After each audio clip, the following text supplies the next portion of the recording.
नेताओं से कुछ सीखो मित्र, इतनी गाली खाते हैं। इस देश में जो सबसे आदर्शात्मक नेता है वो अनंत सिंह।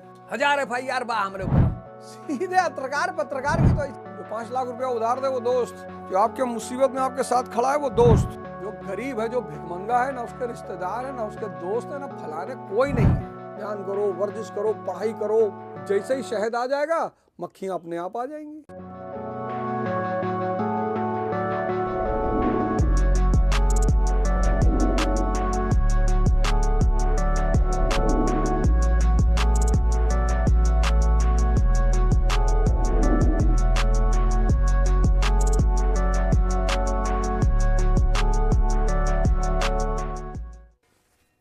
जय हिंद फ्रेंड्स।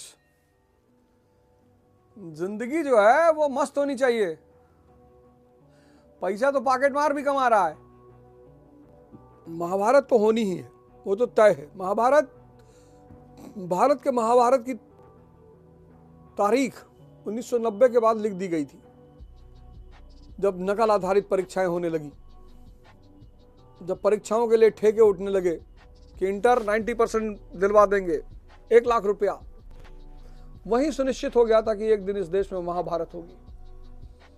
जो पढ़ा ही नहीं, जिसका दिमाग जिंदा ही नहीं हुआ, जिसकी समझ विकसित ही नहीं हुई है, ब्राह्मणों ने पढ़ने नहीं दिया। अब कहां रोक रहा? अब पढ़ लो ना, पढ़ के फाड़ डालो, अब पढ़ लो। अब कौन रोक पा रहा है बताओ? इज्जत उज्जत के चक्कर में मत पढ़ो। इज्जत उज्जत के चक्कर में पड़ोगे, भीख मांगने लगोगे। ये एक बहुत बड़ा रोग है भाई साहब। ना घर में इज्जत है, ना बाहर इज्जत है। क्या करोगे? इज्जत बेचोगे?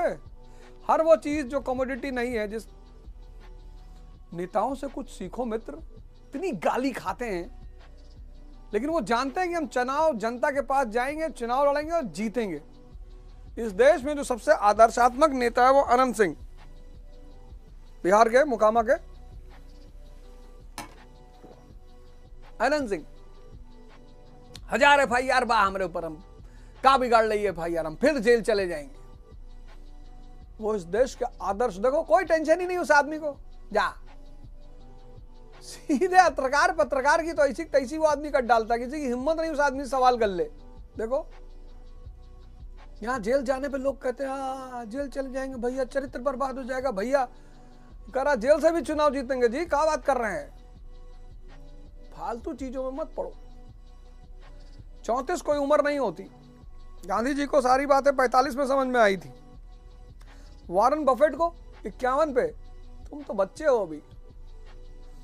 1 साल लगेगा अपने आप को सशक्त बनाने में। 1 साल किसी को मत देखो। दोस्त पोस्त कौन होते हैं? जो 5 लाख रुपया उधार दे वो दोस्त, जो आपके मुसीबत में आपके साथ खड़ा है वो दोस्त, जो आपकी मदद कर रहा है वो दोस्त। फालतू में रिश्तेदारी मत करो। भिखमंगे, गरीब, इनका कोई दोस्त रिश्तेदार नहीं होता। अब फर्जी माने रहो तो कोई क्या कर सकता है? जो गरीब है, जो भिखमंगा है, ना उसके रिश्तेदार है, ना उसके दोस्त है, ना फलाने कोई नहीं है। तुम फर्जी देख रहे हो। कुछ लोग होते ना फर्जी किसी घर पहुंच जाते हैं। हमारे साथ इंटर में पढ़ता था, हाँ ठीक है, चाय पिला के भेज देना। जब तक तुम्हें कोई पर्सनली ना बुलाए, अपने दरवाजे गुलदस्ता लेके ना खड़े रहे, तो काहे जा रहे हो? तो गरीबी इसलिए है कि आपको ईश्वर ने, प्रकृति ने समय दिया है कि संघर्ष करो, ध्यान करो, वर्जिश करो, पढ़ाई करो और अपने आप को स्थापित करो। जैसे ही शहद आ जाएगा मक्खियां अपने आप आ जाएंगी। मक्खियों को बुलाना थोड़ी पड़ता है। शहद लगा दो। आज ट्राई करके इस फॉर्मूले को देख लो। चीनी हल्का सा एक चुटकी जमीन पे फेंक दो, 15 मिनट में चींटियां आ जाएंगी। ऐसे ही ये दोस्त, ये रिश्तेदार, ये जान पहचान को बुलाना थोड़ी पड़ता है। बस रखो पार्टी कि आज कॉकटेल पार्टी है। दुनिया की सबसे महंगी शराब और स्त्रियां बुलाई गई हैं नाचने के लिए। शाम तक बेल्जियम वाले मौसा भी आ जाएंगे। ये फालतू का विचार जीवन को बर्बाद कर रहा है। पहला काम यही करना है कि मन की आदत को तोड़ना है। और मन की आदतों को तोड़ने का एक ही तरीका है ध्यान। खुद को बदलना है, संसार अपने आप बदल जाएगा। 98% दुनिया को बदल रहे हैं। अपने आप को तो बदल ही नहीं पा रहे हो, अपने आप को तो बदल ही नहीं पा रहे हो, दुनिया को क्या बदलोगे? जो खुद को बदल सकता है फिर उसको देख कर दुनिया बदल जाएगी। तो शुरुआत खुद को बदलने से होती है। सारे नेगेटिव विचारों को काटिए, घबराइए बिल्कुल मत। आपकी उम्र 98 साल है ना, तो भी आप एक अच्छे रास्ते की शुरुआत कर रहे हैं। निराश होने की कोई जरूरत नहीं, दोबारा जन्म होगा, नर्सरी के एडमिशन, नर्सरी से आप, इस जगत का एक नियम है, एक बार आपने एक चरण पकड़ लिया तो अगले जन्म में वो चरण छूटेगा नहीं, बीज नाश नहीं होता। कैरियर का चुनाव 4 पैमाने पे इस देश में होता है। पहला, परिवार की इच्छा, कि पापा की इच्छा आईएएस बन जाओ। पापा की इच्छा तुम्हें मोटिवेट थोड़ी करेगी, तुम्हारी इच्छा तुमको मोटिवेट करेगी। पापा की इच्छा तुमको मोटिवेट नहीं करेगी। ये जितने लोग ये इस तैयारी में आते हैं कि पापा की इच्छा है, अगर पापा की इच्छा के साथ तुम्हारी इच्छा है तो बहुत अच्छा बात है, लेकिन सिर्फ पापा की इच्छा है, तुम्हारी इच्छा नहीं, तो तुम गए। क्योंकि जो मोटिवेशन है वो अपनी इच्छा से आता है। वो जो मोटिवेशन है, काम करने की ललक है, वो अपनी इच्छा से आता है।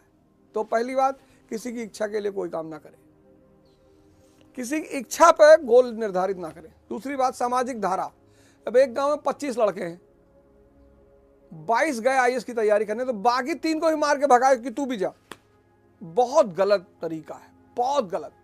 इससे बड़ा गलत तरीका तो कोई हो ही नहीं सकता। घर में 7 लोग हैं, 7 लोगों की मानसिकता एक जैसी नहीं है, यह दूसरी गलती है। तीसरी बात, अपनी फैंटेसी, अपने सपने। सरफरोश मूवी देख ली, एसीपी राठौर, अब सोच रहे हम भी एसीपी राठौर बनेंगे, गलत। इस 3 पैमाने पर कैरियर का चयन जो भी करेगा वो परेशान रहेगा। पहला पैमाना, किसी दूसरे की इच्छा, आपकी इच्छा नहीं है। अगर दूसरे की इच्छा के साथ आपकी भी इच्छा है फिर तो बहुत अच्छी बात है। सामाजिक धारा और शेख चिल्ली के सपने, मूवी देख लिया, आज एसीपी राठौर बनेंगे। अपना इंटरेस्ट, कोई काम है जिसमें आपको मजा आता है, मैकेनिक बनने में आपको मजा आता है, खोल डाले पूरे घर भर का टीवी, बाद में जोड़े नहीं पाए, मारे गए अलग से, तो आप सॉफ्टवेयर इंजीनियर हो जाइए, हार्डवेयर इंजीनियर हो जाइए। मन वहीं भटकता है जिस चीज में उसको मजा नहीं आता।